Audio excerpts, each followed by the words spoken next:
perbedaan dari istilah International of Nation dengan International Law.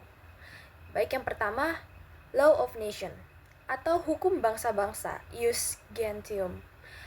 Law of Nation adalah hukum yang mengatur hubungan antar negara, terutama dalam konteks kebiasaan atau praktik yang diikuti oleh negara-negara dalam berinteraksi satu sama lain. Nah, istilah Law of Nation ini kurang tepat untuk digunakan pada masa sekarang, karena istilah ini biasanya hanya digunakan untuk menunjukkan hubungan antar negara dan antar bangsa di masa lalu, di mana fokus Law of Nation ini hanya pada hubungan antar negara saja, dan tidak mencakup subjek hukum lainnya seperti negara, individu, organisasi internasional, atau entitas lainnya.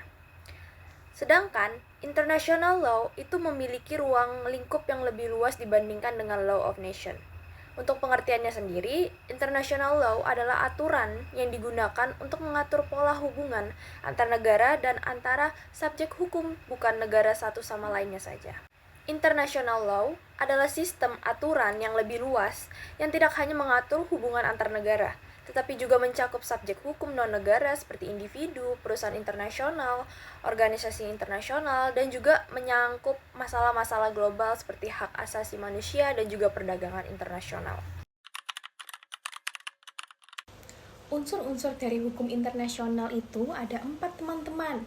Yang pertama, ada subjek hukum internasional, yang artinya pihak yang terikat dan memiliki hak serta kewajiban dalam hukum internasional, seperti negara. Kenapa kok negara bisa jadi subjek? Karena memiliki kewenangan penuh atas wilayahnya, serta memiliki kapasitas hukum untuk bertindak dalam hubungan internasional. Selanjutnya ada organisasi internasional. Organisasi internasional ini sudah diakui oleh negara-negara dan komunitas internasional di mana memiliki hak dan kewajiban yang ditetapkan dalam perjanjian internasional. Lalu ada Palang Merah Internasional. Selanjutnya ada Takta Suci Vatikan. Nah, Takta Suci Vatikan ini adalah peninggalan sejak zaman dahulu. Lalu Takta Suci ini suatu hukum dan sejajar kedudukannya dengan negara.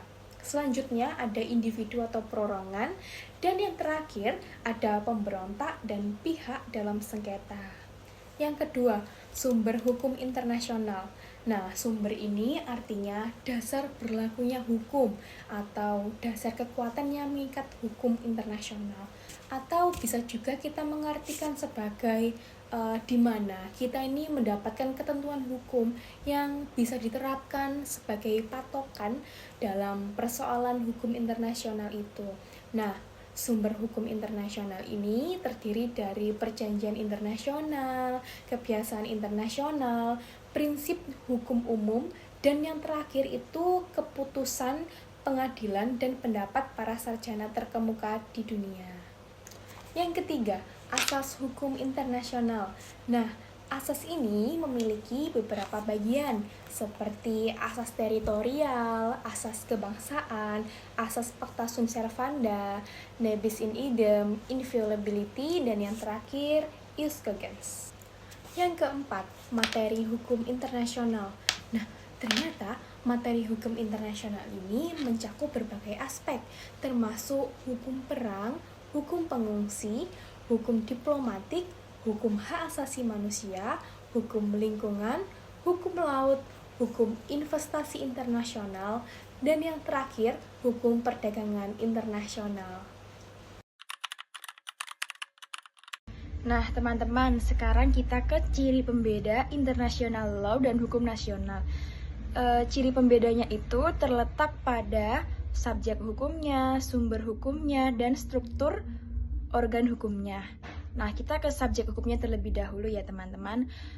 Kalau di hukum nasional, subjek hukumnya itu individu, seperti masyarakat yang tinggal di negara tersebut sebagai warga negara. Sedangkan kalau international law, subjek hukumnya adalah negara-negara. Selanjutnya, sumber hukumnya. Kalau sumber hukum nasional itu bersumber kehendak dari negara itu sendiri, biasanya dituangkan dalam konstitusi. Kalau international law, sumber hukumnya itu kehendak bersama negara-negara biasanya itu dituangkan dalam kesepakatan bersama. Nah, selanjutnya struktur organ hukumnya. Kalau di hukum nasional, biasanya itu terdapat badan eksekutif, yudikatif, legislatif. Di antara badan-badan ini memiliki tugas dan kewenangannya masing-masing. Untuk international law tidak ada organ-organ seperti itu, tidak ada organ yudikatif, eksekutif, dan legislatif. Nah, sampai sini paham teman-teman?